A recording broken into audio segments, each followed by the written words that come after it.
All right. Mic check, mic check. Morning Masters Podcast. I was made, of course. Got a special guest across from me. Got Miss Sunja Dannette. Yeah. I said it right. There we go. There we go. How you doing? I am well. How are you? I'm doing okay, man. I'm doing okay.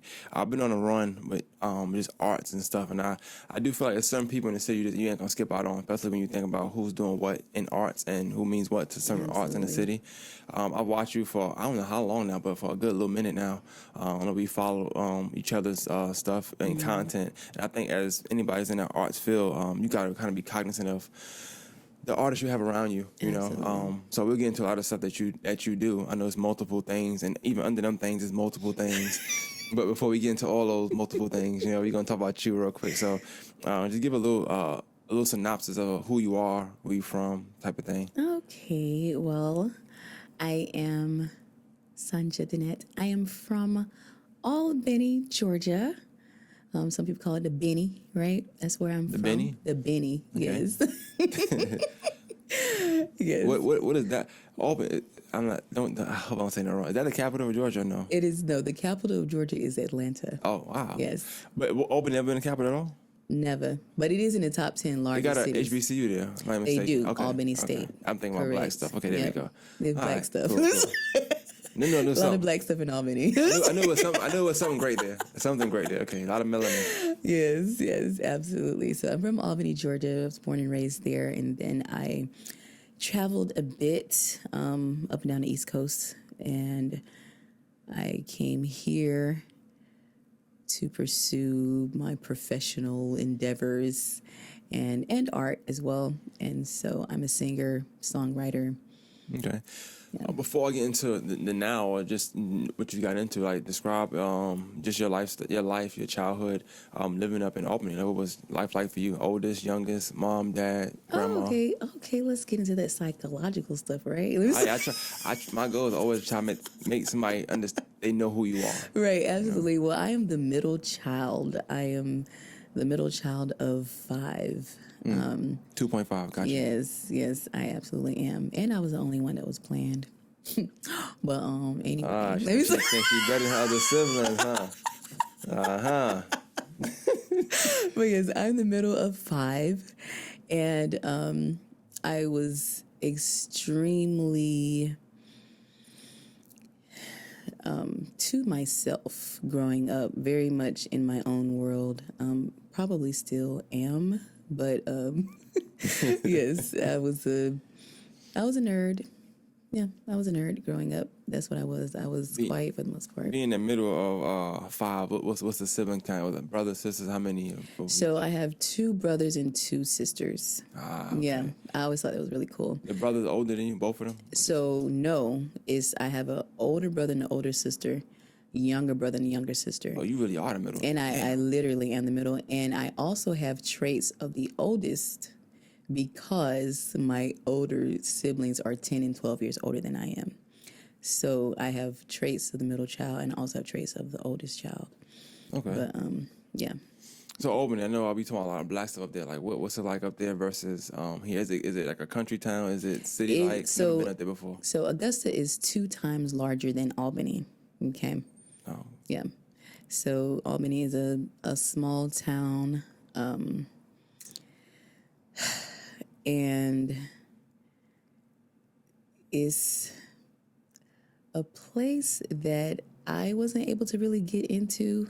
I wanted to leave from middle school. I was like, yeah, I'm not staying here, you know. So even now they try to say, oh, when you come back, I'm like, no. What didn't you like about it? Like, So is there a lot of black people up there? Like, there are a good bit of black people there. It's a black town, or is it not? It is mostly black. Okay. It is mostly black. Kind of like Augusta, you know, where the surrounding cities are not. But Okay.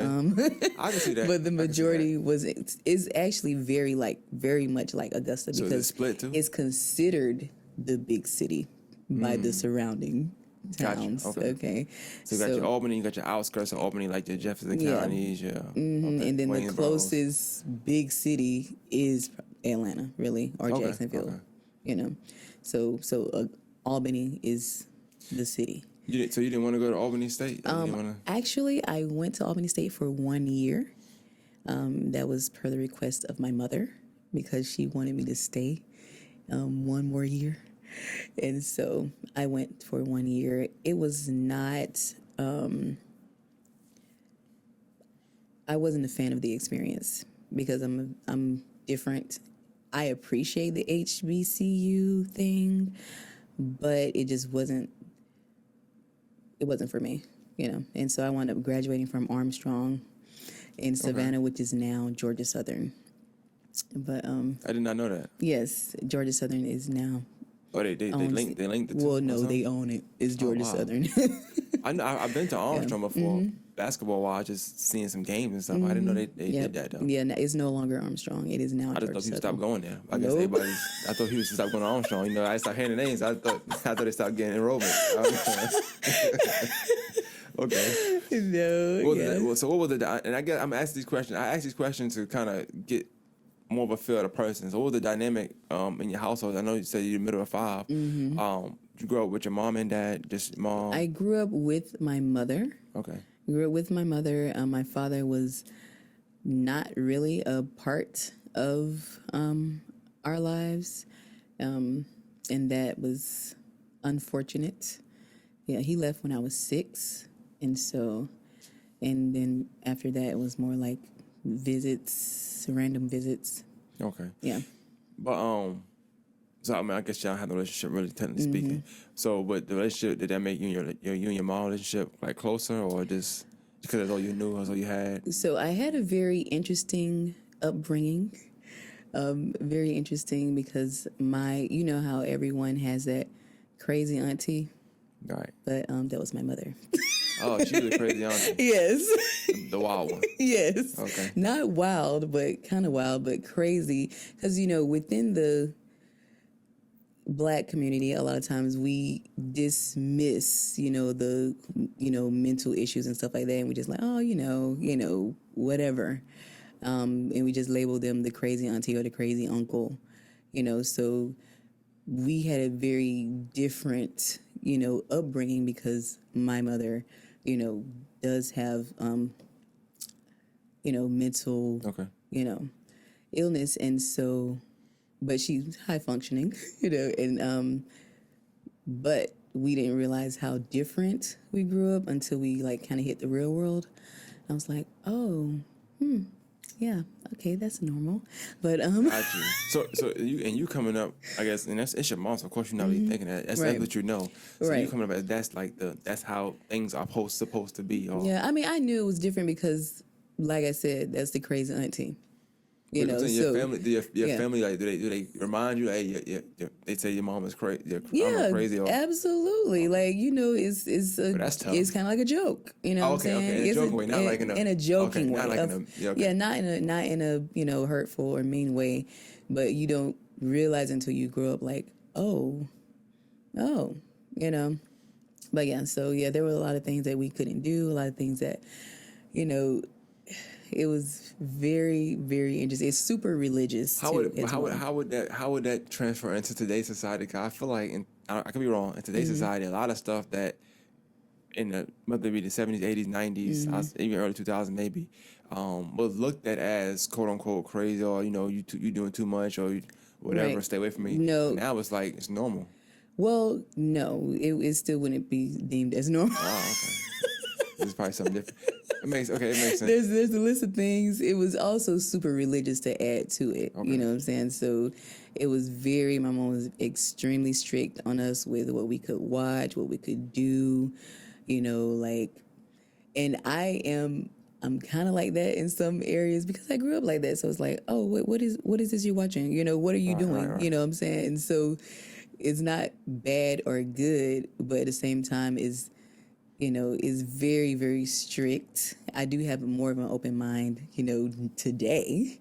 But I was gonna ask you that, how'd you get into make sure I say this word right, your artistic bag, of tapping into what is a talent, multiple talents for you now, with being under that strict guidance or super religious guidance, because some forms of art, if you're around somebody who's super religious, they don't want you even bothering that type Well, of stuff. fortunately, my mother also, like, even with her very strict areas, she also had some very liberal areas where she let us go to whatever church we wanted to go to. And that is actually where I was able to blossom and bloom. So my Church. background is the church, deep in the church, okay? Leadership and, all of that good stuff. That is where I was acting, singing, writing, and, Acting, like with praise dancing? Or no, doing, acting plays, like church plays and stuff like that. at Christmas time or Yes. stuff like that. Okay. Yeah, absolutely. So I was able to blossom artistically There we go. in the church. Art. Yes, art. Just making sure, yeah. Artistically. I don't speak as well as you. So, like, you speak very well. I don't speak that well. Even when I try to talk slow, it's like I feel like I'm Going I fast. feel slow. So Really? I feel like I look slow, talking slow. So I just have to. Oh wow. And I do that. They start coming out quicker. And like, you said nigga. you from New York, and so most of y'all talk. You either talk fast or you talk slow. That's you know true, what I'm yeah. saying? She said, you know what I'm saying? So, coming up in the church, right? Because I'm not gonna say it gets a bad rap, but I do think being more liberal times now than ever, right? Extremely. So Extremely. the church is talked about more, and just different settings. Not always bad, but it's not always great either. Correct. But you coming up under that umbrella of being in the church, how would you say? In what ways did that help you with the growth with your artistic side? Things of that nature. Even then, I felt like I slow looking at you. I'm looking at you like, am I saying it right? But what ways? What were some pros to that? So, the pros, I am extremely grateful that I grew up with the upbringing that I did, because it helped to create the person I am today. So, when I do something, I do something. I do view church as an organization because it is an organization because I am the church, okay? And so I've been fortunate and blessed to be in churches that were well versed, with sound doctrine, and so I was able to learn so much growing up in the church. I was a youth leader in the church, and so I'm very grateful because that's where I learned about different cultures. I grew up in a multicultural church. I was exposed to a lot of different things while growing up. When you say multicultural, you mean it was more than black people in your church? There were about 15 different countries represented in the church I grew up in. What kind of church is this? What's the name of it? What kind of church is it? Victory Tabernacle in Albany, Georgia, and it's still, up and running and thriving today. It was Pastor Eddie Adams. He was a pastor. I started going there at the age of 12. On your own? On my own. Because you say my mother. So every Sunday I wake up and y'all all go different places. So that for a while, that's what was happening. It's not funny, but it's funny. Like, hey, I see y'all later. It's interesting. Church. But everyone wound up coming to Victory, and we all wound up, there. I was the first one to go though, because they had a church van, and I got picked up. Yeah. So and you were the playing child. So let's keep going. Yeah. Okay. First one to go to church, playing child. I'm making a little list here. You know what I'm saying? So yeah, everyone wound up coming there, and that wound up being our family church. And so yeah, there were a lot of. That's where I started learning Spanish, and yeah, it was just a very enriching environment to be in. See, I wasn't getting that later, but now I get into it now because you said something. You said, well, you start learning Spanish. Like, what happened? What was the situation that happened that said, okay, we're going to teach you Spanish? What was going on in the church that they said, we're going to teach Spanish here? So they did not exactly teach Spanish at the church, but they did have we also had a Spanish church so within the church. It was another, after, their church service would be 3:00, but it was a part of our church as well. So it was a different service, but they spoke in Spanish. It was a Spanish service. Yes, you went to that Dios. Yes.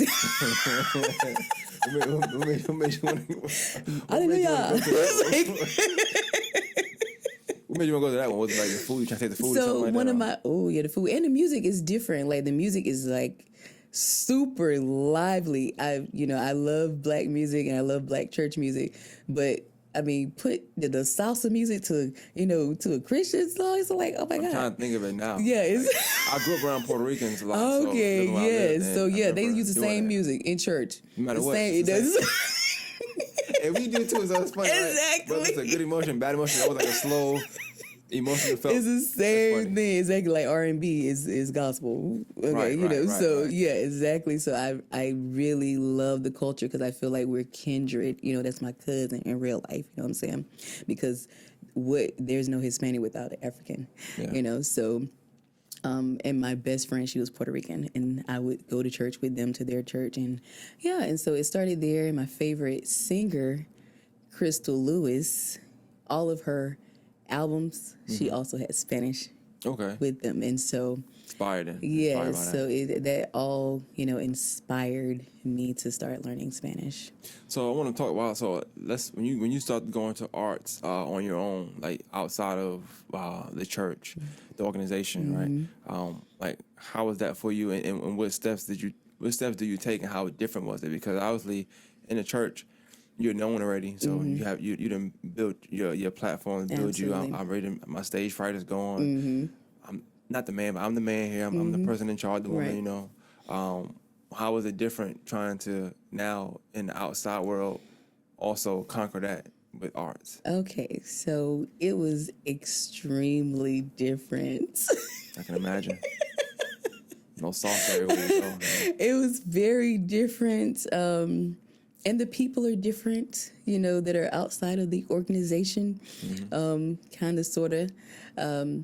I started off in Atlanta, like the first thing I did that was outside of the church, because I started performing outside of the church like 3 years ago, 3.5 years ago. Okay, so you just started really then? Yes, really. Okay. And, I had stage fright because now I'm like, these people are looking at me. Right. When you're singing at church, you're like, you singing to God, and everyone's focus is not on you. The churches that I grew up in, the focus is not on the singer. The focus is on who we're singing about.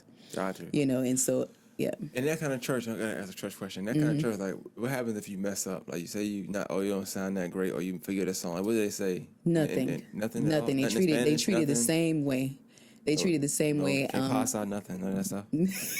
I'm just asking. You treated the black same. They be like, slow down, baby. Take your time. Yeah, yeah. And the black church be like, take your time, baby, take your time. So, like I said, it was a multicultural church, and so really, if you didn't do well, or if someone is singing whose skill level is not that high, then it's not really a lot that's said. You treated the same way. Everyone is treated like pretty much the same, But was I one of the ones that stood out? Of course, I was the first and only child that was on the adult praise team. There. Add that one to that. Yeah. The only child on the adult praise team. Gotcha. All right. I'm just building your resume up for you. Oh, I appreciate you. I appreciate you. So what? So and I guess what took you so long, but what made you wait so long to try to leave? Not leave, but come work on arts outside of what you knew. In essence, I did have to leave. Like, I left in order to do what I wanted to do, because being so deep in it, and just how I am when I do something, I'm like giving myself wholeheartedly to it. So I didn't at that time see where I could do both, and so I was like, well,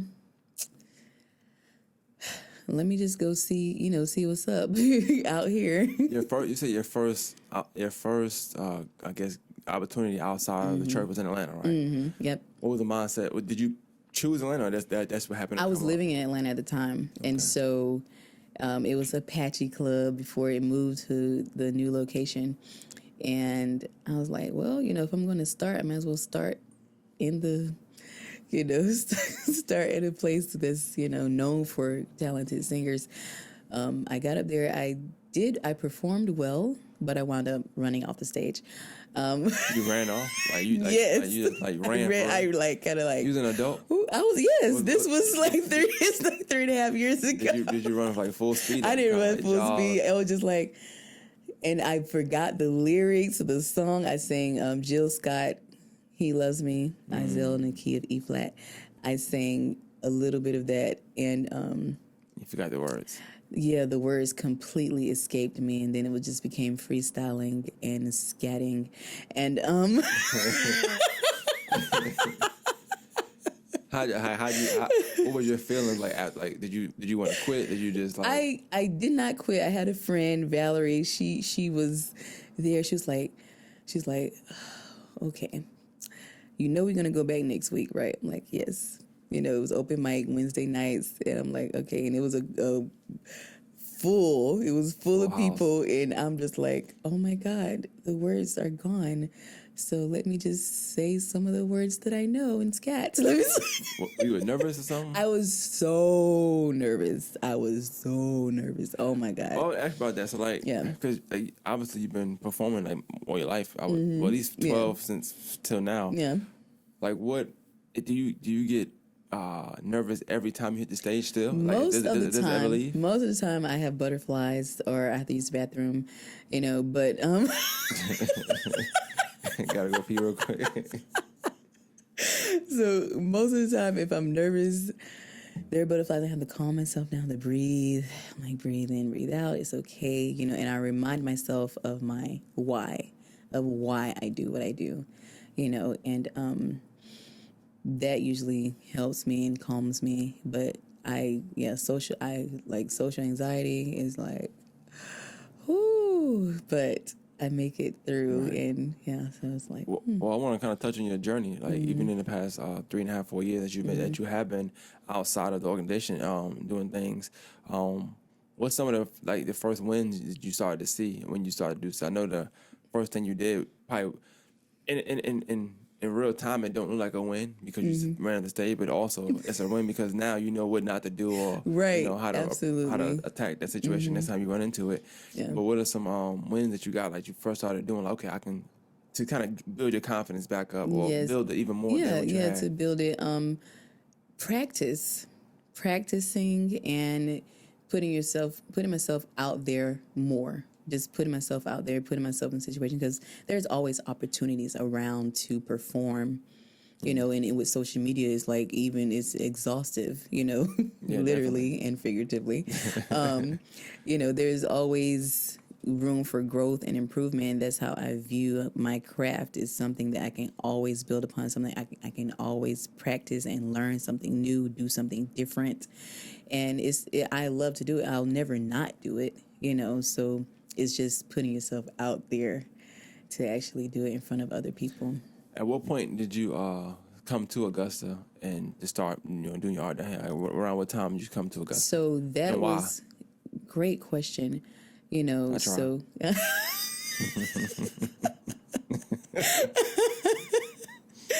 so it was 2019. I came here in 2019. I met one of the artists here. Everyone knows him, Kig, and we met gigging.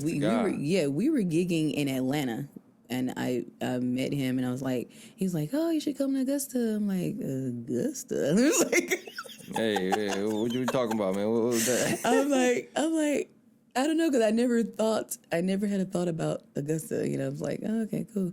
You know, so I was like, okay, well, let's see. You know, and I had some gigs there. And I, fell in love with the city. If you're traveling with the secret mayor of Augusta, he's going to make you love it anyway, right? Kig is that guy. He's the VIP to all things. Right, exactly. Yeah. And it was Kig and Karen, and Karen going. Yes, I started with them. That's the key to the city right there. Exactly. That was the K her name stand for. I don't know if you know that, but the K her name stand for key to the city. And we told her the other day. Yeah. Exactly. So I started gigging, and I was like, oh, okay, cool. And I was currently at a rest stop at home for a little bit in Albany, and I'm like, okay, I'm either going to move back to Atlanta, and I'm like, oh, okay, well, Augusta seems like a nice place to live. It's kind of in the middle. It's not as fast as Atlanta, and it's not as slow as Albany, right? So somewhere in the middle, and the rent is not ridiculous like in Atlanta. At the time. Right, at that time. At that time. So I fill out applications for work in both places, Atlanta and Augusta. And I was like, whoever called me, then I'm out. And so Augusta called me, Richmond County Schools. But so you worked in the school. I did. That's what's up. Yes. So, all right, and you work, so you come down here, and I guess, like you said, kids, they played a good part in that bringing you down. Mm-hmm. What's some of the things you saw, as far as the city, when it comes to art that you did admire up in the city? Of Oh Augusta? my gosh. I was like,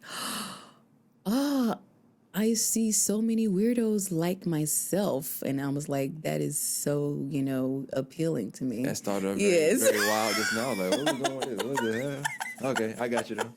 Keep rocking. That's all good. I was like, where's she going with this? Okay, got you. All right.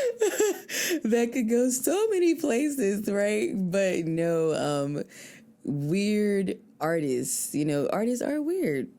They are, they have their own swag, they have their own view and perspective of things. And so, yes, we are definitely considered weird in how we do and process and live a lot of times. Definitely. But yes, the art is just so rich here. The musicianships, the artists, like all types of artists, and it's celebrated. It really is truly celebrated. And so I was just like, oh my gosh, this is awesome. This is amazing, And, it wasn't Atlanta, but it was close enough, So, I'm glad you mentioned that, 'cause I was going to just say that. That's funny how being here for the time I've been here, just especially being in the media during the times I've put a focus on art and just music and stuff like that, you find a lot of times people, whether it's in an artistic standpoint or just living regular life, right? They do the opposite of what you had done, which is, you did some things in Atlanta, right? Yeah. Didn't work, And I didn't work, still whatever. work in Atlanta, And then you yeah. came to Augusta, but you seen Augusta, like, wow, I like this, right? But then you have the opposite. People will literally be here. This is their backyard. This is like And their they hate home. And they're like, I gotta go to Atlanta to get this arts off. I gotta go to Atlanta because I play the trombone, or I sing this, or and it's crazy. I'm like, well, you got everything right if you use your resources. Correct. One of the points I'm making a lot lately is that I think in life in general, we don't always use all our resources. Absolutely. We'll say we can't do this, but we didn't ask everybody that probably could help us get to what we're trying to get to do that. Or we say, it's not enough this here, but you're only saying that because you've been to one corner of that section. Correct. Yeah. You got a whole 75% that you ain't touched yet, so you don't know what's there or what's not there.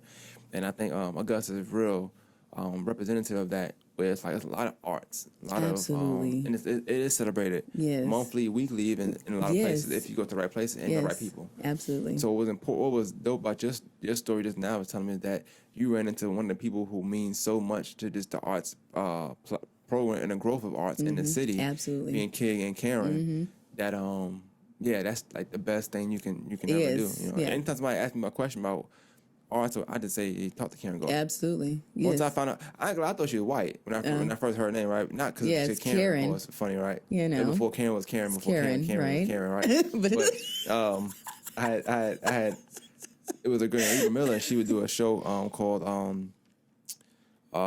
it was like a yearly event, and she mentioned Karen Gordon. She was like, she got the keys to the city. If you need something, go to her.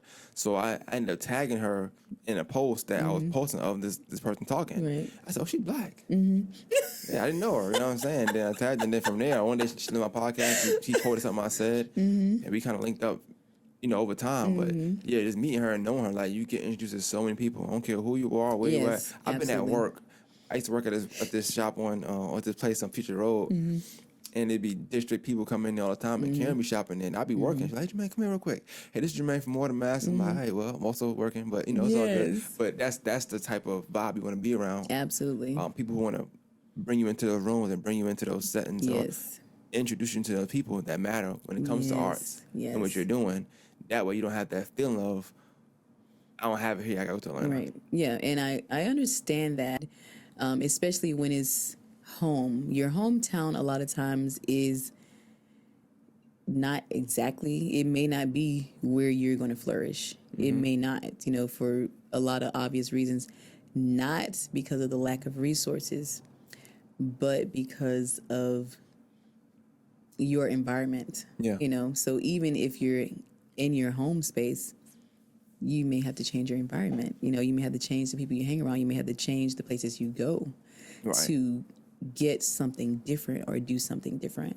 And yeah. Well, you make a good point, because with you being in arts and even your environment, like how you got up into arts was coming through the church. Not everybody into arts the same way, you know?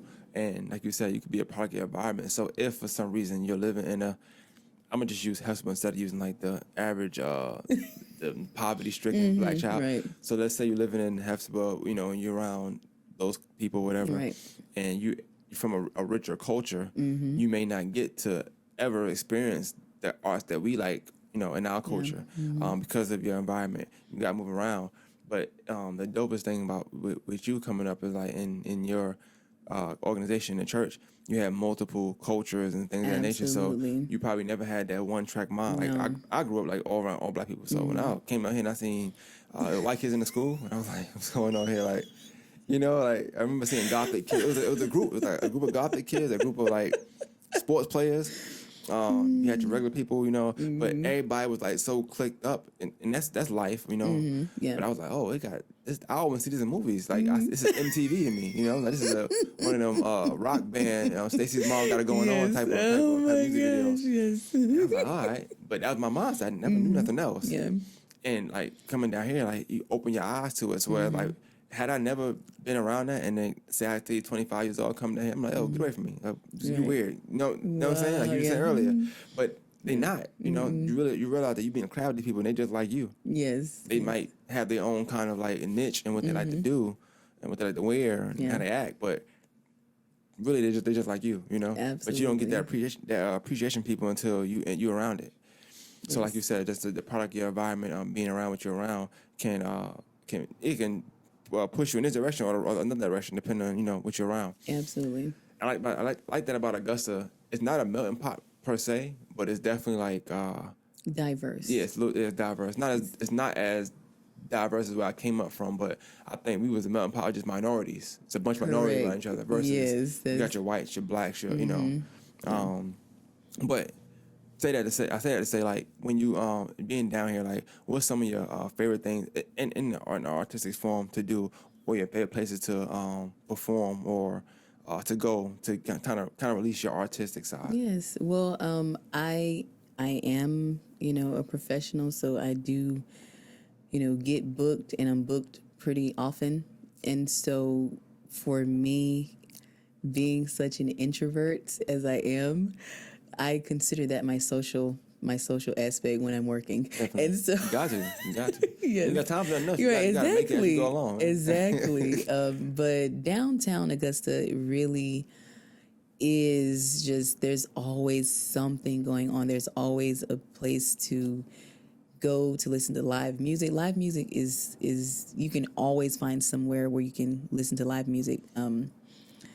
Whereas there's Partridge Inn, there's Shannon's, there's I'll be singing at the Truth Augusta on the 30th in the Country Western Nights. Okay. So there are just a plethora of different places to go. People message me like, oh, what's going on? I'm like, you know what's going on? This is your city. That's how I be for real. Right. That's really how I be for real. But I'm like, okay, let me hook you up with the events going on this week, So it's always something going on. There's downtown I think is really the best place to be, because you find yourself running up on something that you didn't even know was going on. That's another conversation when people don't be knowing what's going on. Like, As much as people post on social media, but it go back to what you said though, depending on your environment, because like you can have a group of friends on the internet and none of them into arts. They all into one particular kind of art, and sometimes like you might not know about live bands. Right. A lot of people don't know about that. They never been to a live band performance. That's crazy. Right.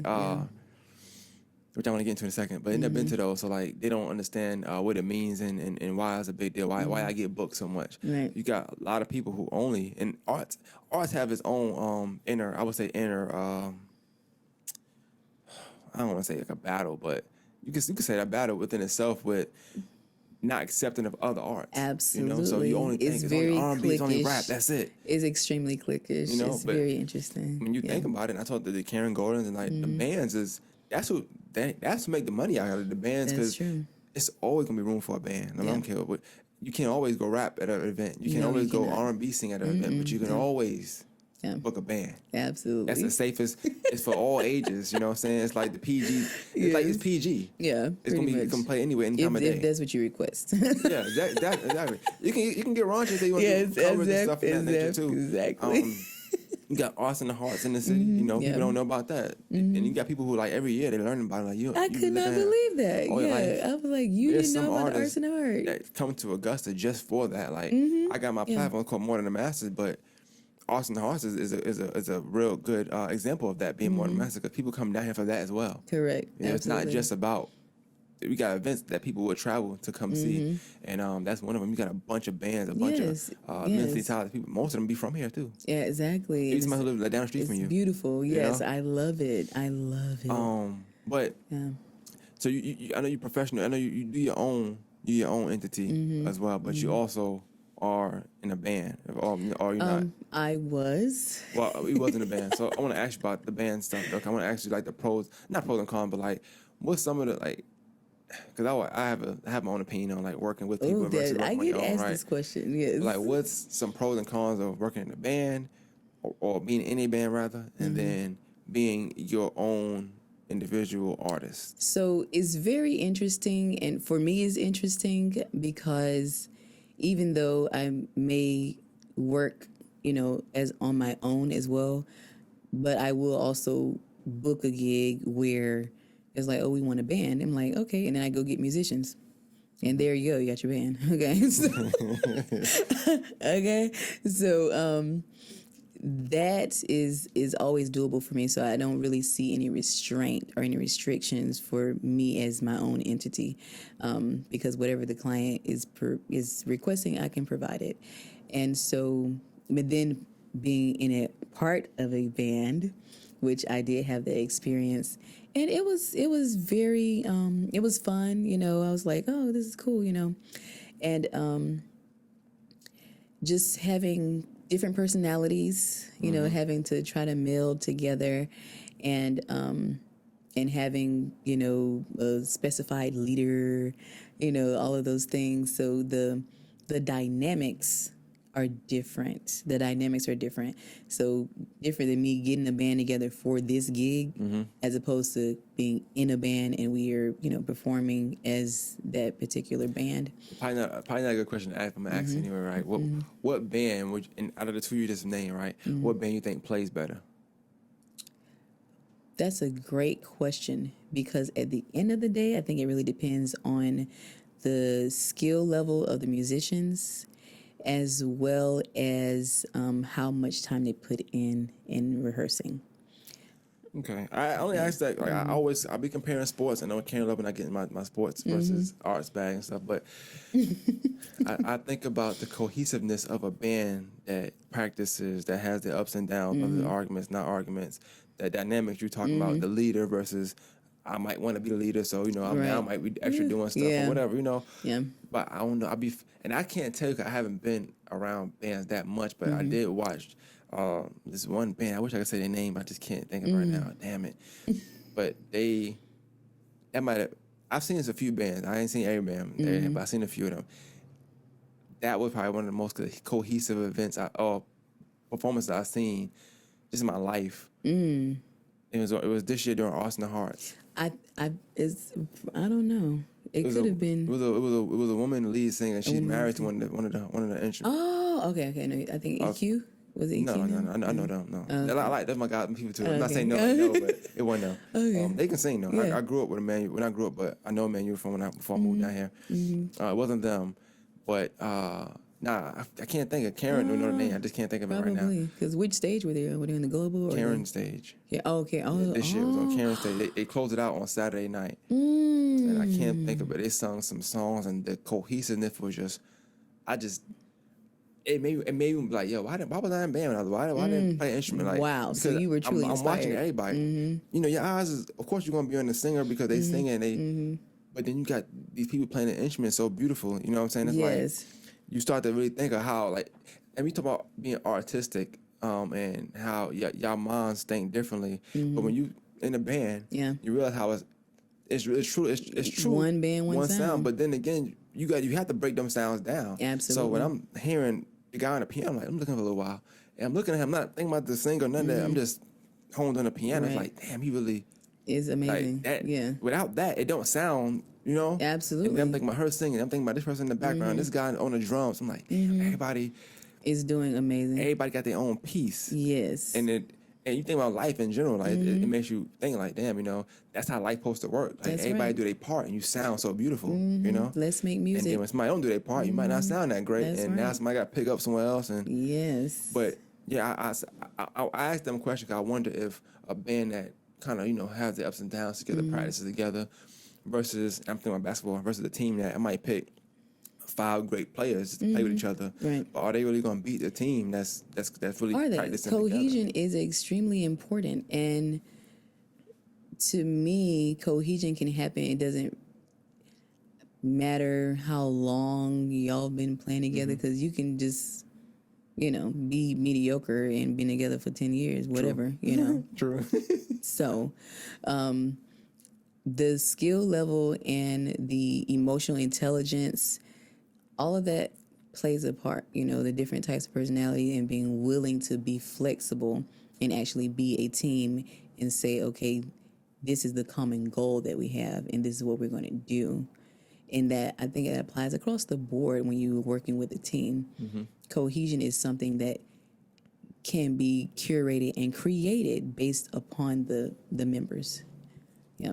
How, you give me a scale of 1 to 10, you tell me if it was more important. But you talk about cohesion in a band. How important is that to have, or do everybody have to have the same common goals? Is it more so based on talent? Is it a plethora of all? Is it equally all? Like, you have to have the talent level, the will, the determination, all this type of stuff. Like, what all goes into, I guess, a great sounding? Any band, like the band you was in, y'all best nights, what you think made them nights? Because you will have nights that's better than others, which Yes, is crazy, you right? absolutely You think about it, like, will have nights that are better than others. You you got the same voice, you got the same Exactly. hands, but it's certain nights it's like, yo, the magic is here. Yes, and so there are different things that can create that magic. Sometimes the crowd creates that magic. Sometimes it's the crowd. Sometimes it's like, dang, okay. Well, y'all want a performance. We can give y'all a performance. You know what I'm saying? Because you can feel the energy. You can feed off of the energy. Sometimes it's like, okay, I'm feeling it. And you feel it, and you give them what they want. And then sometimes you just on 10 and like, you know what? I'm about to do it tonight. I feel good. You know what I'm saying? Hey, James Brown. Hey, actually, I really asked that question. I feel like it's so common for people to do, but did that play a part in you coming to Augusta? The fact that it's just like a James Brown area? No, not at all. I didn't know he's from down here until I moved down. He's I never not. knew that. Technically, I know he's not. technically, Yeah, but he is. Here. Statue down there, so we got to be Yes, he claim got a whole mural and everything. You know what I'm saying? So this is where he claims Augusta. And so. Yeah, it's cool. It's a cool, interesting fact. And I feel like it is a part of the rich artistic culture of Augusta. Absolutely. Because there are so many musicians here that still played with, James Brown, and traveled here and did amazing, incredible things. But they still here. I need you to think of who the most interesting one. I would want to interview that person. Not to only talk about James Brown, but I do think that people like whether it be you, whether it be the people you're talking about, that don't ever get the forefront or like the A-list, what have you, whether it be interviews, whether it be recognition, but they have these A-list stories because your experience. You know what I'm saying? You might experience something that people would never get experience, but just because you're not James Brown, but you was around him and like, well, he might have been doing that during this time. But let me tell you what happened, what I saw. I ran into this, or I did this, and me and this person, they have their own stories. Everybody's history is everybody's history. Yeah, James Heath. I think of him. He's amazing. He's phenomenal, and the things that he's done, you would never know, unless he told you. He's like, oh my God, But you see how earlier you were saying, like, depending on who you're around so much in the art. I mean, I did one now because I'm in media, so I'm going whatever I feel I need to do. But with you being around, like, even being from here, even know that, you know what I'm saying? He probably been around for a long time. Yeah. I probably done seen him before and didn't say yes. You probably definitely have seen him. Yeah, exactly. Like, he ain't nobody, who knows? He probably just ain't to me. I don't know, but he's somebody for real. Right, exactly. And so those are things that I'll be wanting to bring to the forefront, just in art, but like also in this particular, how we talking right now, is like, you look at somebody like you and your story, which we still talking about, but you come from a different place. You here, and like it just goes to show you, like you said, you getting booked. I want to talk about that for a second. As far as you getting booked, like how did not necessarily how do you do it, of course, but yeah, how was that? Because it don't. Any artist I speak to probably tell me the same thing. It don't happen overnight, for one. There's a lot of things you have to do to start getting consistently booked. Even from your first booking, okay, cool. Maybe you did okay, subpar, who knows. Then take a little minute, get booked again. Right. But then you start to get booked on a regular basis to where it's like, that become your livelihood to an extent. You can stop doing certain things to an extent, right? So like, walk me through that part of your career so thus far, whereas consistently you book. And I know that you book consistently because I see a lot of stuff you post and it's always something different. Right, yeah. And I see the rooms you in. And most people not in the room unless they doing something for real. Right. Karen ain't just dancing nobody for no. She don't do that for no reason. That's just my opinion though. Well, I have to acknowledge, the plugs, that I came here with, but at the same time, definitely great company. Yeah, absolutely. Definitely but at the same time, they sought me out, you know what I'm saying, and brought me here, so, so I'm like, I definitely acknowledge them, and I am eternally grateful to them because it's been an amazing experience here in Augusta. But the thing is, take it seriously. If it's what you want to do, then do it. There truly are not any limitations besides the ones that you place on yourself. And I do believe that. And so practice, rehearse, do your thing and put yourself out there. I do notice a lot of times I've met a lot of artists who don't network, and I'm like, huh? It's like, yeah, I don't really get that. I don't really understand that, I don't understand that because networking is how you get into those rooms and how you get into those places. Otherwise, who's going to know how? The only, because I don't want to ever sound redundant, but I will say about that piece, at least from my perspective, I'm going to make sure that's clear. My perspective is it go back to what you said earlier. It's about your environment, right? Yeah. Sometimes that can hinder you sometimes too, because your environment, and don't get me wrong, it might not be doing it on purpose. It might be the way you take it, right?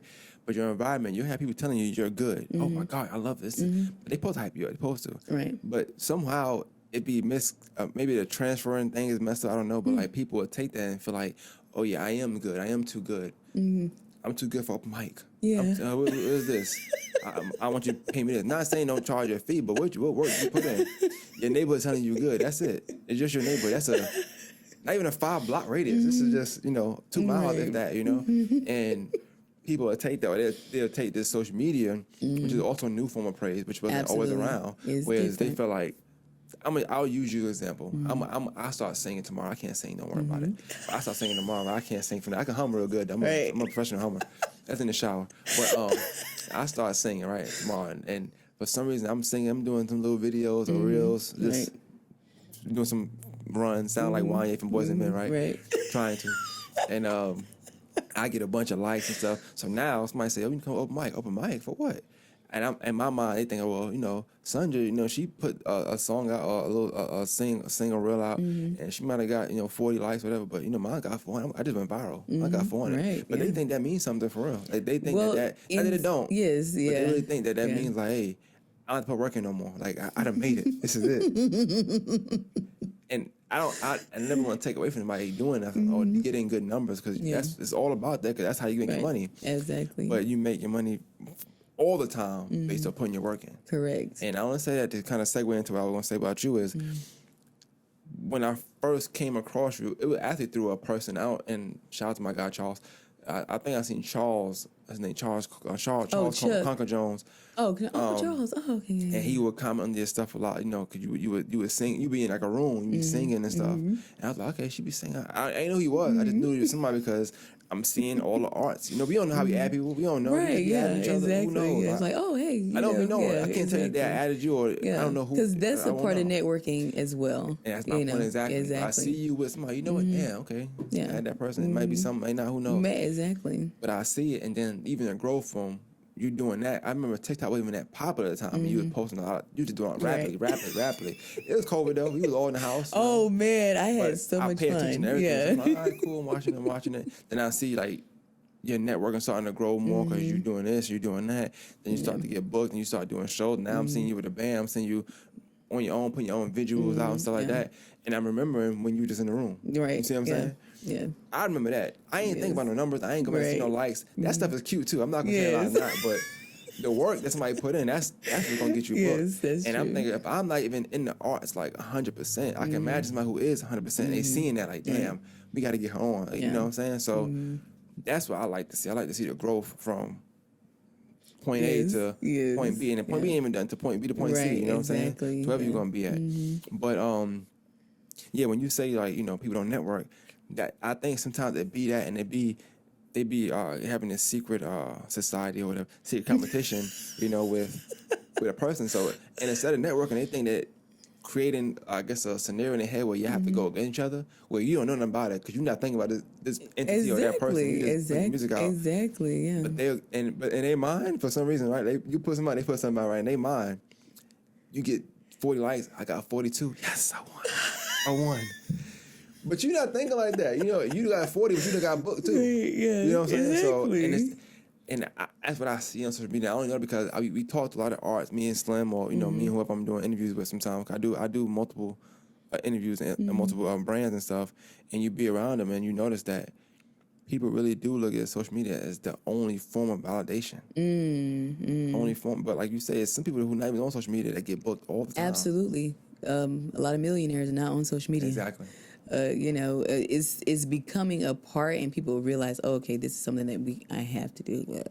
So Exactly. So you either do it or you hire somebody to do it. So because some people they don't even. They may be on social media, but they're not on social media. No, they're not really on social media. They got a team doing it. Yeah, exactly. And I love to get that level to where I ain't got to post nothing. I just got to live my life and make sure my voice is okay to sing. It doesn't take a lot. You can go on Fiverr and find somebody who will post for you, for $20 a week or whatever. Yeah. It's not a big deal. I like the engagement, but I also realize it is a time killer and drainer, and plus I get all caught up because I love to watch. I'm like, ooh, look at that! Oh, that's so cute. I like to watch. I like to watch more than I like to post. You be getting caught up in the TikTok and the reels. Yes, reels, I be getting caught up. I do. I can't help myself. I'm like, because I'm a people watcher, so I like to watch people. Rabbit hole. Yes, exactly. You start watching more, you just start swiping. Yeah. I'm like, oh, this is so good. But no, yeah, I am excited, and I am. I'm always working. Because it's what I do and is who I am, is a part of who I am. I believe it's a part of who God created and purposed me to be. And so I'll always do it whether someone sees me doing it or not, So I'm very grateful for the journey. And yeah, I'm what you like about like the solo? I know we mentioned the working in a band, but the solo, like what give you the better feeling? Like, is it the band performances or solo performances? Like, what feels? I I know they both could feel good. They Obviously, both but like do feel on a good. great night solo, on a great night in a band, which feels better? So I wouldn't say it's a better feeling. I would say it's a different feeling. It's kind of a different feeling, but at the same time, even if you're a solo act or a solo artist, it requires a team regardless. The difference between the band and the solo act, your solo team, they're all team Sunja Dannette. You know what I'm saying? The band is, we don't care who you are, it's the band. You know what I'm saying? So it's like, so that is a little different, when everybody is on my team and, it's like, oh, it's team Sunja Dannette, instead of team band, it's like Make a lot of sense, yeah. So it's a different feeling. When you do well, and you're excited about it. And it's like, okay, what's next? And how can we improve and perfect this sound and what went well, what didn't go well. So for me, that is all a part of it. It's a lot of times easier to reflect and do that reflection as a solo act because everyone doesn't like to reflect on their performance, Gotcha. So, yeah. It makes a lot of sense. I can see that, yeah. Anybody can't take criticism. Everybody Correct. can't. Or they look at any type of statement as criticism. Absolutely, and it's very interesting to me because there is a such thing as constructive criticism. Yeah. There's a such thing as a review. There's a such thing as what went well, what did not. Did the people enjoy it or what did they say? What was the feedback? And was it, okay, is this, relevant or is it irrelevant or is it based on this factor? Is it something that we could have helped or not? I'm glad you said that. I got a good, so ego in arts, like what, from what you've seen, like, is that a big, I don't want to say factor, but is that a thing rather? In arts? Definitely a thing. Ego in arts. I think it's a huge thing, especially when you're dealing with artists, because you have to love your art. You have to. If you're going to do it, you have to love what you do, and you have to feel a way about it. You know what I'm saying? Like Erykah Badu say, I'm sensitive about my shit, right? I don't think about her. Damn, that's crazy. Because we are. It's like we are. And so to be able to take constructive criticism and to be able to say, okay, you know what? I need to improve on that shit right there. So that's important. Is that a curse word? Oh, my bad. No, I don't mind. I'm just like, oh. Okay, yeah. I didn't really start cursing until I came to Augusta for real. Y'all be cussing, but I'll be like, oh, it's my arts. God. I was like, even my family be like, you sound so weird cursing. I'm like, I know, it's interesting. It's like now I'm weird. Okay, gotcha. That's funny.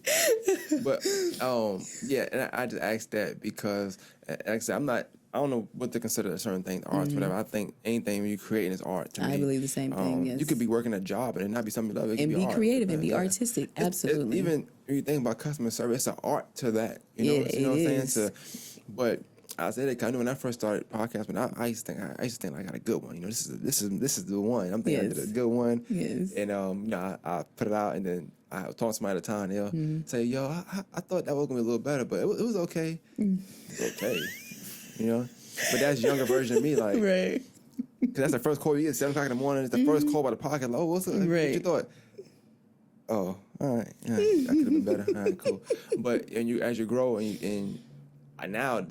I wish not necessarily that person, but that you get more of that because then you can. That's how you grow and you get better. That's how you grow. And then you're always trying to outdo yourself. You absolutely. Yourself is a competition. That's it. Exactly. Stay in your lane. It's peaceful. It's peaceful. Exactly. And ego is everywhere. You know what I'm saying? We're 100%. Humans. 100%. And so that's something that you have to deal with within yourself. Be humble. Sit down. You know what I'm saying? So I'm like... How do your kids like? Do they like that you're in arts? Like, do they sing or do you plan on having them? My daughter, she sings, and it was a long time coming because she didn't get into it until she hit high school, and she just hit high school, so she's in the choir, and it's like one of the best choirs in the city, and so I love it. I do love that she chose that because I was like, I didn't pressure them to do anything. Right. Because I'm like, just because I sing doesn't mean, but I do a lot of stuff, and they see me, so Yeah, I'm like, yeah, if you do what you want to do what you feel, try it. Whatever you want to try it doing it. My son, he has an amazing voice, but I don't know what he gonna do with it. Gabriel, he's 10, and so right now that's not on his mind. But yeah, they are very talented and beautiful children, and I asked that question, really because too, you said that you started, getting to church at 12, but is that when you started to sing at 12 as well? Like, I how started did you know you singing can sing? at like 5. How you knew you was good? Like, how you knew? Well, I guess obviously you sung for your yeah, brother and sisters. yeah, I You was a sung golden child. in the children's choir at 5. We started at 5, but I remember singing a duet with my little sister. Like, it was just us singing, and so that was, I was like 5, and we was singing, and, the whole church was like, yeah, yeah, yeah. So it was one of those things that I knew I was going to continue to do, but I started to, my family, we sing, dance, what black folks do, right? Yeah, I'm one of them. We sing and we dance, and we just have fun, and art is just a part of life. And when people notice, I'm like, oh no, you're really good, like, I'm like, oh, okay, because I had to audition to be in the praise team, and they put me in the adult praise team, so I'm like, oh, okay, Moved you so, right on up. Say, hey, nah, you good. right, No yeah. JV, no JV for you. You come right to varsity. Right. Speaking of that, and I always have to ask everybody to do arts. I know you're not necessarily from here, but even thinking about where you're from and just what you saw, whether you was in school and stuff like that, what do you think can be done with putting arts more on the forefront or more on a pedestal as they do sports? Or do you think it can't happen because of all the money that high school stuff sports bring in, and maybe arts can't compete with it? I don't know, but what I'm saying is, like, at any given moment, you'll see the sports got their own section in the paper. You know what I'm saying? Absolutely. If you still even do papers, I don't know, right? Right. But the front page, I remember, it's a big Right. thing. Yeah. I'm on the front page, you know what I'm saying? But if you play sports, it's very likely you're going to be on the front page at some point if you just Absolutely. get a dunk or if your team wins something. Yes. But what do arts have if you can have good games too? You can Right. have a good band, a Absolutely. good show. But I hear what you're saying. I believe that social media has definitely kind of brought arts to the forefront. I agree. Absolutely. So even in schools and stuff like that, like sometimes you're like, oh, sometimes you don't even know that kid in your classroom, is, a dancer on TikTok until you see, like, oh my gosh, and then you have to find a way to incorporate that, in the classroom or in the school, because it's really up to administration, because arts is big in different places. Like back home, arts is big. Singing is big. Singing is singing and dancing. That's like a big thing, mostly singing. I told my daughter, I'm like, yeah, stay in the choir and get a scholarship, for chorus. You can do that, you know what I'm saying? So there are scholarships out there for the arts, and it's not exactly pushed or promoted as much as sports. Sports is a whole world in and of itself with so many intricacies. Yeah. I wouldn't even want art to be a sport per se. That big as sports. Yeah, because sports, there's just so much negative about it to me. Even people that I know that grew up being, a star athlete or something like that, so a lot of the things that they carried on within themselves, like a part of who they are, a part of their personality, it becomes a part of you. You know what I'm saying? I can see that. That's a good perspective. I don't think anybody spoke about that before, but I guess not everybody, but in some sports, some people in sports grow up having to be something they don't want to be. Yeah. They don't want to play. I mean, you can have, I guess, in art too, but art is so expressive. Yeah. you'll see it, It'll just stop or whatever. But in Yes, sports, very true. like, you go out there and get 20 points, 20 rounds. I don't care how you feel. Just go Right. get it. Exactly. You, Are you on 6'5", the you're supposed to play sports. Just go out there and play. Yeah. I want to dance, man. I don't want to play basketball. You know Yeah, what I'm saying? exactly. I don't want to Yeah. crack my skull. I'm just, Yeah. I'm just I'm not trying saying. to get concussion. I'm trying to sing. Exactly. So, yeah, I can definitely, I can see that. Yeah, I don't know. You let me know if you think about that. I do think what you said with social media being a huge factor now in arts and in just sports and arts, whatever. Now, I liked when I was in high school. I remember they said do this thing where it was a girl that would sing the national anthem because she could sing really well. She still, I think, her name is Ashley Montez. She sings now. She sings in the area and do stuff now. I don't know exactly what she do, but she's like a year older than me. Yes, I love her. Yeah. Yes. She sings, and she was singing back then. And I'm like, dang, I just thought about this now. I wonder with the high quality cameras we have, stuff like that, like you can have arts, people that's in arts. They can utilize them sport game without utilizing them. Like they can sing there. You can get a visual, put on YouTube. Because my such and YouTube such video with singing. me singing national anthems out there. Yeah, you see what I'm saying? Absolutely. That's dope though. I don't see it happening, but I think that'd be amazing to do. Like for them the world to collide in that sense. Yeah, that'd be dope. Because I guarantee if a player did it, they'll make sure it's big news. You know Absolutely. what I'm saying? Probably on the front page. You see what You're I'm saying? right. And so social media has definitely helped put the arts at the forefront, and also, a downside of that is the people feeling like they've made it, and because they've made it on social media, quote unquote, and feel like, oh, I don't have to work anymore. It's all perspective. Absolutely. Don't quit your job if you got 400 likes. That's kind of Right. crazy. Yeah. But, Yeah. Exactly. I can see your price going up. I mean, it's fine if you go viral. It makes sense. But you got to also, going viral also got its ups and downside. Because the downside is now you got to upkeep whatever you went viral on. I know people who are viral all the time. But how do we capitalize on this? Because it's going viral and having too many followers, great. But how do we capitalize on this? You have a captive audience. You need a product, okay? But What advice do you give people on that? Because I know in art, sometimes you have people who are so talented in arts that I know they don't care about it because they're gonna do it regardless. But they don't really care about the business side of it. They're like, hey, whatever. I'm just here to sing. Yes, exactly. Yeah, but you should be getting paid to do that. Yeah, absolutely. Well, I'm here to, whatever art they got going on that's popular, selling art, making art, designing things, singing, performing, band, not band, whatever. But some people will love art so much that they lag in monetizing their talent and their worth. I agree. How do you make sure you don't make those mistakes?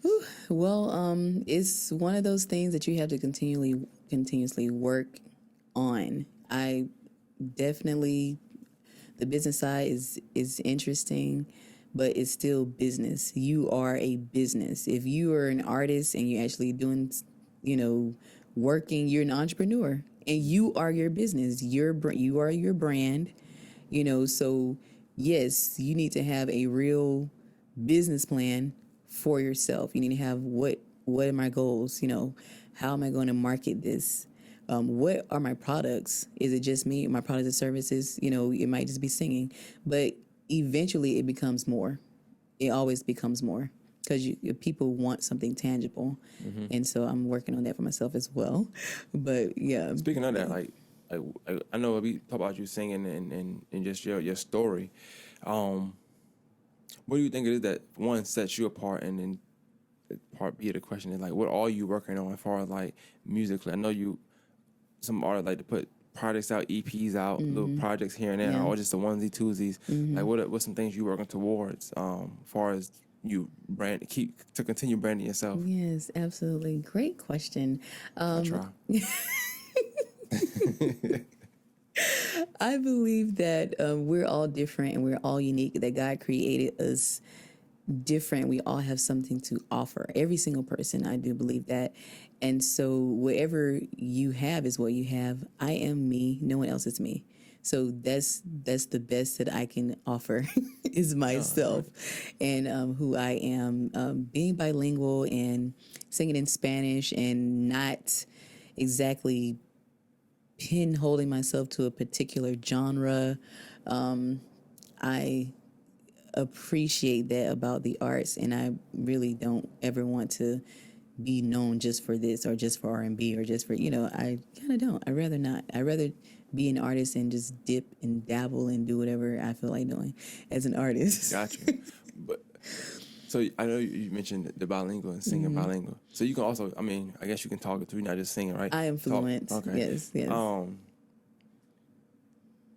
I guess that is one thing that sets you apart. I don't see anybody else doing it. I do remember one thing. I got good memory. I posted something.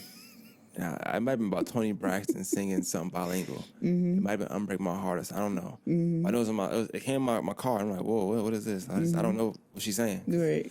It's not the version I know. Right. And I remember you asked for it, and I was like, I wonder why she asked me for that for. What was it? But then I went and researched. I was like, oh, that's why she does this as well. I didn't know it was a thing though. Like I only speak English, and not even that great. As you can tell, I can't speak it that well. Some words I say, some I don't know. But like talk about that a little bit. Like, do you prefer?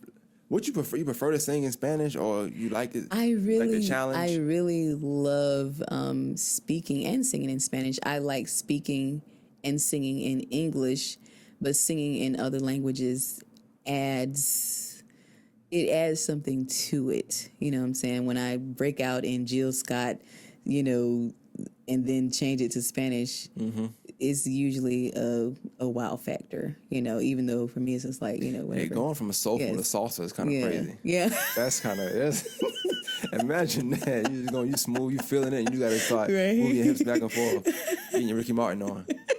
Yes. Yes, but I love the language. I teach it, I translate, I tutor it, and so it for me is natural. It makes sense, and that's actually how I started with Spanish, was singing it, Gotcha. So, and then I was like, okay, maybe I should learn this. This is So cool, you teach Spanish too? I do. Oh, yes. wow. I didn't know that. Yeah, I teach privately. Yeah, that's dope. That is dope. I didn't know that. I think a lot of people should take that up because you get paid more when you know You two do. languages. You too. absolutely can. There's a language differential that you can get paid on most jobs. Yeah. And so that's usually how I market it when I'm teaching, students, and adults come to me. And, when I teach adults, they're like, oh, man, I wish I would have paid attention in high school. Okay, well, then that would put me out of job, wouldn't it? But, so Spanish, especially if you live in the United States, Spanish really should be our second language, but I think so, too. It's not. It's an advantage, and it's adding to yourself, not just professionally, not just cognitively, but even just emotionally. When you conquer something like that, you're like, oh, okay, this is not bad, this is easy. It's like learning a second language helps your brain health, learning new things like languages. And once you learn Spanish, it's easy to learn all the other languages as well. So but yeah. Dang, okay. Yeah, Spanish. I took Spanish in college. I didn't take it in high school. It was like, they asked me, they said, this is. So what did you take in high school? So when I moved down here, right, this is how they gave it to me. This is why the school system is so crazy. God. I ain't gonna blast out who she is, but the guy, the counselor at the time was like, hey, do you want to be tech prep or college prep? Right. Right? Mm-hmm. That was a thing back then. I don't know if it's a thing now. I don't know. It still is. Okay. Yeah. I got my own things on that. Woo. So I was like, I'm like, I don't know. I don't want to be down here. Right. I don't know. Like, exactly. She was like, all right, well, look, you want to take a phone language or not? Pretty much. I said, no. All right, tech prep. Dang. Well, I'm like, well, wow. So when I got to college, and I went to college, you know what I'm saying? I And didn't go now to you have to take a language in college too. I said, my gosh. She played me. Yeah. We should get more information, but it was all good. I ain't mad at it. Just, I mean, I failed the first time, but then I passed the next two really good. I can't speak a lick of Spanish though, so Really? I didn't know. I knew how to. Are you serious? I don't think I can. I mean, hola. Yeah, I can say that. Yeah. Okay. Well, Feliz guess what? Navidad. If you speak English, you can speak Spanish. I told you I can't speak English that well, man. 32% of the English language is It's the Spanish. same thing? It's Yeah, Spanish. same word. 32%. I know my colors, rojo, stuff like And that's that. a lot. And people be speaking Spanish and don't even realize they speak in Spanish because there are words that are Spanish that we use every day, like mosquito, ranch, Tierra, Sierra. There are like so many Spanish words that are a part of the English language that we don't even really pay attention to it. But I don't know if I'm asking the question. Do you try your best to get booked on Cinco de Mayo too? Like just like a wild I factor for you? actually haven't yet. I have try not that. as of yet. I should. Thus far I've done like I've done 1, 2, 3. I like 3 Spanish shows where it's just Spanish, and I love it. I really do love it. It seems like it'll be exciting. 'Cause I think you coming to the stage for some reason they're not gonna expect that, you Yeah. know, and then to get that, Yeah. especially as fluent as you speaking and sing it. Oh wow. Yeah, it's unfortunate because there are a lot of black people that speak Spanish that are Hispanic, but people still act like, I know, it's right? an anomaly. I'd be like, really? Especially my Mexican brothers and, be looking at the black, like, oh, you speak. They trying to get you. That's all they trying Yeah, to get with come you, on man. now. You know how that go. Shucks. Oh, It's like- that's funny though. That is funny. That's funny. But and within the arts, do you like or I don't know what you prefer? What's your thoughts? We touched on it earlier, but not too deep into it. Your thoughts on the open mics, like how important are they to the progression of someone's art and talent? Absolutely. So I started out in open mics. Open mics in Atlanta is where I started out doing open mics. And then, of course, I started getting booked. And I was like, okay, cool. And open mics are still fun. But when you become,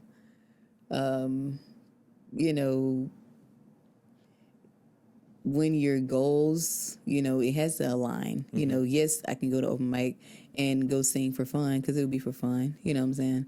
Unless something comes out of it. You know what I'm saying? But I think it's important in the beginning. In the beginning is important, but then once you start getting booked up, then no, you're not gonna really be at the open mic like that because you might be booked somewhere instead, True. or it's like, what is the goal? What is the purpose? Unless it's something you just like to do anyway.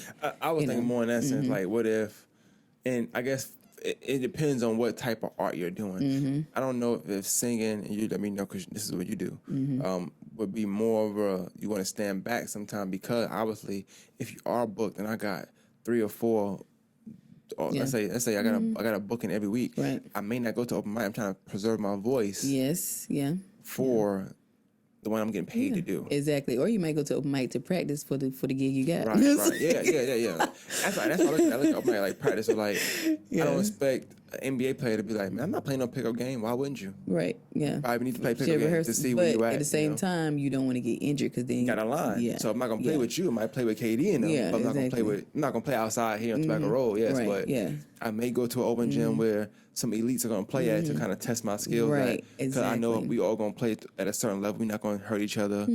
But hey, they might hurt you. They don't care about you. Right? Yeah, You know? exactly. They want to get their name up too. Whatever it is, because your voice is your instrument if you're a singer. And so you have to take care of it. You know what I'm saying? So How much tea I got to drink?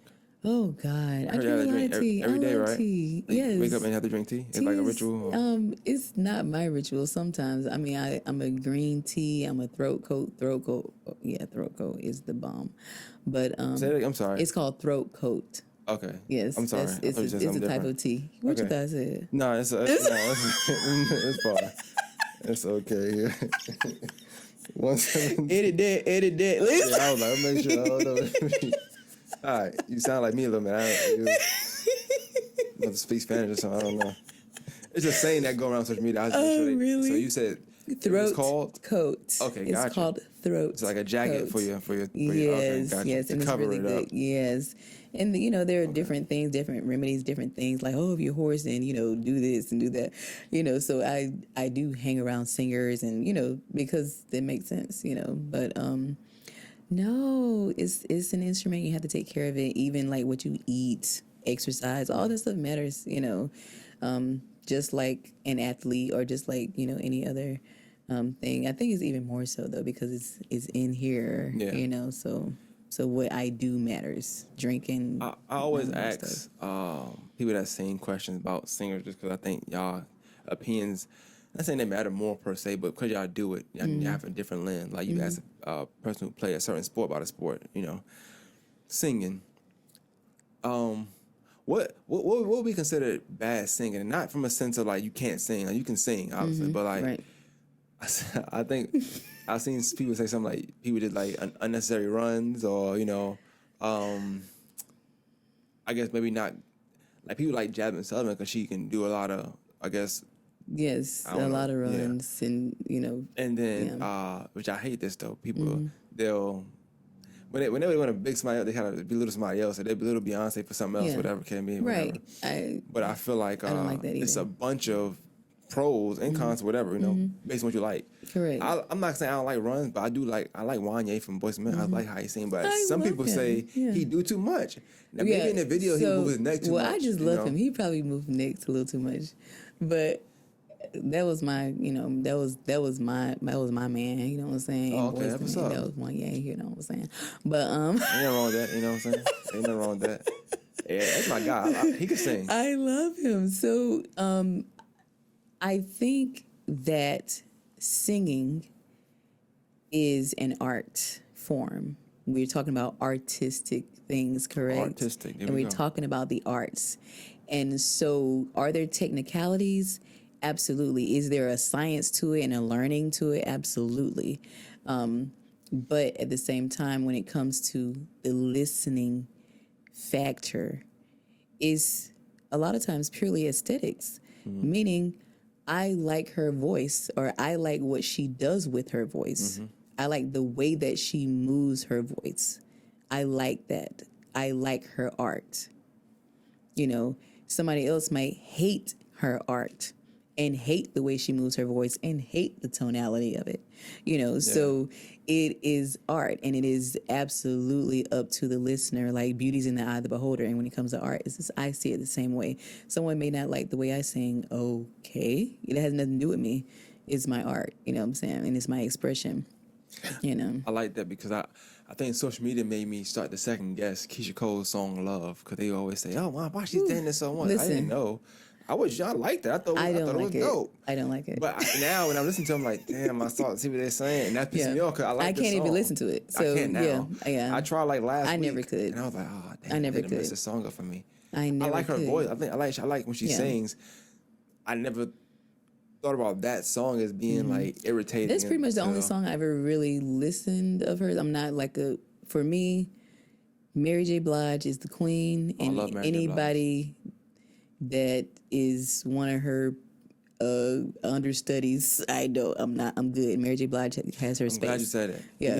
Give me some of the people you are influenced by. You said it. I'm not gonna lie. You said it earlier. I did. Crystal Lewis. I don't know who that is. I know you don't, but I'm going to tell you who she is because people never know who she is. I'll make sure I be kind of So paint a picture. if you remember Kirk Franklin's "Lean on Me," remember that song where all the different artists were singing, "I am here, you don't have to worry, I can see your tears, I'll be there in a hurry." Sounds Had familiar. R. Kelly, Mary J. Blige, had Bono, had everybody on that song. What? Yes, Really? yes, yeah, everybody was on it. It was Go find that Lean. song. Yeah, go find it. It's called "Lean on Me." And there was this one white lady that did the biggest note in the song. That's Crystal Lewis. And when I tell people, they was like, "Oh, okay, yeah," because that's the only she's But she never put out no solo work, or she had, but she's not. she has. She is a contemporary Christian artist. Okay. Back in that time, back it in- wasn't like Oh no, you had no. Kurt Franklin's, and you had it was a select few. She's very niche. She's Gotcha. she has her own niche, and niche, you know what I'm talking about. But yeah, Gotcha. so yeah, I love her. But no, she's a white girl from and she's California. white. Gotcha. Okay. Yes, and so she Crystal. was. It was. It could have been anything. Given yet. Yeah, Crystal Lewis. Actually, it sounds like a black lady, right? Yeah. I need to get her on Ancestry.com. I don't know. She might not be right after all. But yes, I love her. That was my favorite singer, and that's one of the things that she's done that most people recognize. Like, oh, okay, yeah, because Kurt Franklin's song "Lean on Me," she's the white lady in the song.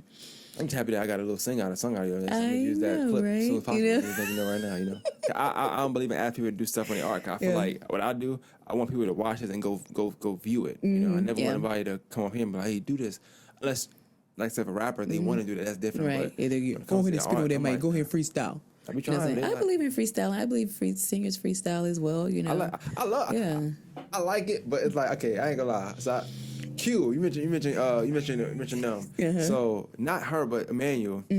When I moved down here, my cousin used to was dating his younger sister Tamar at the time, and I would go over there for like the summer. I was living there. I just go over there, and he was young. He was like 16. 17. Oh wow! That's how long ago this was, right? Oh my gosh! He had a little afro. Oh God, he was skinny. He wasn't even like bigger now. Oh gosh, that's interesting. That whole family would just be singing all day. Like I'm about getting the pillow, the pillow. I'm like, what? Why are you singing just to get a pillow? What are you doing? Emmanuel, he be the main one though. Like you shooting back, he started singing and just moving they bottom jaw. Like, what is going on? Why every time I turn around, y'all singing? What's going on? That is funny. Yeah, that was a funny song, but that was the first family I ever seen. Like, damn, did I ever stop singing? I don't think it was a day they didn't sing. I'm like, yes. So when I see Q and them, so I put in work in, like, you know, I wouldn't even thought he was gonna be the actual singer out the family because all of them was singing. But yeah, man, that was what's going on, man. Every day they just singing. I'm like, all right. Pass the remote. Like, is funny. Don't sing that song. Yes. I'm Pass the remote. Don't sing the song. Exactly. Don't sing it to me. Say it to me like a human being. Yeah, I do that. That's funny because, you know, there's a song for everything. Like everything. Like you know, and we with singers, it's fun. You just like you just bust out in song after you say something because we both think about the same song. It's like. Before TikTok, it was a thing called Vine for a little while. It was similar to that. Yeah, do it for the Vine. I kind of remember. Yeah, that. Yes. And it was a guy said singers be like, and he woke up and he yawned. He was like, like that had me weak. I was like, cause that's how they be. They wake up like, have to start singing. Like, well, I don't do that. I don't do that usually. I usually rest my voice. Some days I don't talk. Wait, say it again. I don't. Some days I don't talk. I'm like, you know what? I'm not talking until afternoon. I'm not sexist, all right? But listen, I got a theory. I feel like when women don't talk, they start coughing. I feel like some women have to talk. I don't know if you're one of them, but some women like have to. They can't. I don't think they can go without it like all day. I feel like you have to say something. These people I know, and so when you say that, it means that you got a very strong will for your singing. I just don't. I just can't see a woman being quiet all day. Like I just can't see it. Yeah, I can. Some days I just don't want to talk because. Well, for one, I need to rest my voice, but everything I do it's a great trait requires my voice. Everything that I do. And so some days I'm not talking. Don't like call me. You know, we can text. It was like... So if you put somebody in singing classes, do you think they'll stop talking for a little while? If I put somebody in singing classes, like maybe they won't talk the rest of their voice or something like that, or I'm just kind of screwed? But some my people, daughter's included. Yeah, I know, because you got girls. my oldest one, she has days where she only gonna speak to me if I speak to her. Like she give me a hug when she feel neglected, of course. But other than that, she in her own world. Yes, my youngest though, Daddy, you want to do this? Daddy, remember this? Daddy, remember. Talk like me. Close the door. Hey, just be quiet. Man. Be driving. Yeah, I remember. Close the door. My son talks a lot. My daughter doesn't. She's man. Chill. I'm chill. You know what I'm saying? I think, like I said, just in talking to you, like I think I just like the flow which arts is moving in Augusta, and I feel like even like having have people come from other places and being able to bring some sense of not even confidence, but just there's a word for it. I just can't think of it right now. Sense of pride to the art scene here. Yeah, absolutely. That's what I like. Even like I said, me, I'm not necessarily from here, but my goal is always make sure people know like Augusta is this. I know y'all think it's this, but this is a big part of it as well. Absolutely. And I want to keep pushing that. So I want you tell me now like anything you got coming up, any albums you got you want to go stream. Absolutely, yes. Well, thank you so much for having me. Appreciate it, man. You know, I've been following you for a while as well. Thank you. I appreciate that. You know, because I like to see people and how they, you know, express themselves as well. Definitely. Yes, but I have a new EP coming out. I'm super excited. This is my first work, like cohesive work, and so I'm like, Cohesive. Oh, there we go. I know, right? One of them ones is gonna be a good one. She's saying cohesive. I am super excited about it because it's actually produced by a platinum producer, Cuddy Dre from the Bay. Okay. And so it's entitled Love from Another Planet. That's dropping in February of 2023. There's some really other things in the works I'm super excited about, bigger shows and stuff like that. And the 30th at Truth Augusta, we got the Country Western Night. And then January 6th at Truth Augusta, we have Latin Night. I will be performing at both of those. That's both okay. Country, Latin. You could do soulful if you wanted to. Yes, I know. And then at 9 o'clock before the party starts, they're going to be giving classes, dance classes, a line dance class on the 30th, and then some salsa lessons on the 6th. What? That's what's up. It's like hee haw and hola. It's kind of like that for real. It's a 2-part series. But yes, you can follow me on all social media and YouTube. I have work already out. Of course, it's Sunja Dannette. That's SUNJADANNETTE on all platforms. Everyone, and I greatly appreciate you and what you do here. Appreciate you. I appreciate and you stopping by. spotlighting. And I actually, I'm like, I'm ready to hear your story and more about you. You should have someone to interview you.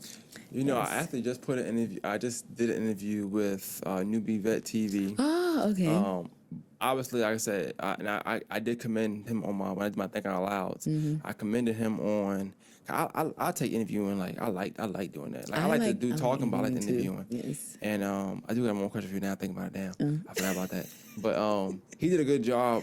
I wasn't sure what to expect because when you interview, you're always like, damn, what the person going to say, or what the person going to ask, or because you don't know. Everybody don't take it as serious. Correct. But when he did it, I felt like we went in a direction with my life or with me that I didn't really expect. He asked me about New York, where I was from, but didn't expect that because he thought my name was Bobby. My name's not Bobby. He thought my name was Bobby. So that was dope. That's not your name? That's not my name. It's what a is joke. Your name? My name's Jermaine. And it's spelled very funny, very weird name. Jermaine? Yes, DHRMAINE. It's only me and my dad. And my cousin got a middle name is Jermaine. That is interesting. Yes. I wanted to do a video. I ain't told my grandma in a long time because they said she made the name. So I want to ask her again. When I was young, I said, "Where you my name from?" She said, "I like Jermaine Jackson from Jackson 5." I was 8. I was kind of dumb. I'm not gonna lie. Nothing told me to say, "Oh, well, his name is spelled JER." So why'd you? Right. I have a theory, and I'm not no respect my grandma. I love you. If you hope you don't take this the wrong way. I have a theory that my dad was born in 71. So I know drugs was out a lot in the 70s. So my thing is maybe she was doped up and just spelled it that way and thought it was cute and they just kept it. Hey, I mean, so sometimes we are, medicated after we push y'all out. Yeah, you know what I'm saying? So because I was like, it's his name and then it's my name. So it started him. Yeah, it started with him, But I want to ask him that. But so I do have an interview with that, and I'll share it, send it to you so you can see that. I think that's you get a different side of me there. But we started talking about topics in the city too, so it wasn't just all about me. Right. But it started out that way. I do think in our lives where I have people in my audience send me questions. And when they send me questions, I'll answer them on there. So a lot of times that be about life stuff. So that's the way to get it. But I'm on my 48th one, so the next one I do is 59. But then I'll just me talking in the camera. Yes. I'm trying to do 49 for the end of the week. I'm trying to do 50 top of the year, like January 1st type thing, if I can do that. But the interview part I want to ask you because I don't know if you started something and stopped or didn't. I had a podcast. Truths, right? I seen you doing True. I thought I watched it. Okay, like I said, I watch everything. Yeah. Because I'm never thinking like, okay, well, I'm doing this, so it gotta be this way. I like to see what people are doing. I'm like, okay, I like that. I like how that style, the whole two people in the camera thing. So I liked it. And I've been watching it. Like I like Truth. Me and Truth, he been on here before. We don't always get along. You get wrong, like because it's art stuff, But we have different opinions and stuff. But we were talking on the phone, and everything be good. If I see him out, everything is good. He chooses he be his own way, his own thing. But I got love for him nonetheless. He's a very talented person. And I remember seeing it. I was like, I wonder if she still did that or was it? Yeah. My question to you with that is one, what happened? What started that? But also, with you being in arts, how hard was it or easy was it doing an interview style type of thing, because that's a picture being painted in itself as well. Absolutely. So I had a podcast. We did about 52 episodes, and it was on a station on a network, and then the network actually discontinued. Okay. And so I was like, oh, okay, yeah. And so I can still continue to do it, but right now I'm doing so much that I'm like, I haven't really done it. But I do love interviewing people. I love finding out people's story and their perspective, especially arts, because it was actually only independent artists that I interviewed. Got you. Okay, Yeah, that's dope. and so I like it. I just love the arts, and I'm a supporter. I'm a supporter, and so I don't have to. I'm not in competition with anyone. I support you. You know, like, hey, do your thing. You know what I'm saying? Yes, we're both artists, but it's supposed to be a community, right? You know what I'm saying? So that's what I'm about. I support, you know. So. The same way. You see me have a podcast on here, like even JP, I had him on first earlier, and then I had him up, like, I don't do it, even swap, I'm ready to do one, you know, go from there. Anytime somebody start a podcast, anybody that tell you, I tell them come here, I bring all my equipment, we do a mock one. I've done those. Sometimes we put them out, sometimes we don't put them out, depending on how they feel about it, and then they start their own. Like, so I think, I guess a guy, he got one called Opinionated as Fuck, but it's not F-U-C-K, it's F-U-Q. Oh, all right. That's cute. And we did one, and we did a mock one and everything here. And then, like I said, he just started here like a couple months ago. We did like 7-8 months ago though, but he just started, and I'm watching. He's doing good. So That's cool. you always yeah. I always do that. I love it. I Always. love interviewing people. It's fun. It is. It's very fun. So I like learning new things. So that's my Yes. thing. And I always I feel like it's a saying. They say his story is his story. Like, your story is a part of history. So like, Absolutely. even you, like I said, we got kind of similar story. We not from here. We come here and get everything done here. yeah. That's a story in itself. So when you ask about what Augusta is like, it's like, yeah, but it's not only about people that's from here, that's born and raised, people that found a home here as well, and they create, and they also add to this pot that we got, artistic Absolutely. part, you know, that we got. So yeah, I like it a lot. Absolutely. But this was dope, man. Dope talking to you. I know Karen gonna be happy to see this. She gonna probably go crazy. Karen Gordon, the amazing Empress of KG. Cool. Definitely. Yes. Kid. Yes. I got one of my Kid. funniest snippet with Kid. He was talking about something. I put "I miss you" in the background, made it sing. I got some photos of Kid. He don't know because I was at an event. He was eating stuff. He's on a diet for me though, right? Eating mad stuff. I ain't put it out there. I got the pictures in my phone though. Yeah, Kid is funny. I like Kid, man. He is. He's quite the character. Yeah, man. This was dope though, man. I appreciate you coming through. Wish you nothing but success. Let me know when EP come out. Yes. You want to come back home? We could do a simply artist one. We could do a listening session if you want, something like that. Awesome. I'm down with stuff like that. Yes, So, cool. or if you got a listening session that you can do, and I ain't working like that, you want me to film it or whatever, we do that too. That'd be dope. You. I like stuff like that. appreciate you. Yes. All right. That's awesome. Yes. All right, man. One Matter Podcast. We out. Thank you. No problem.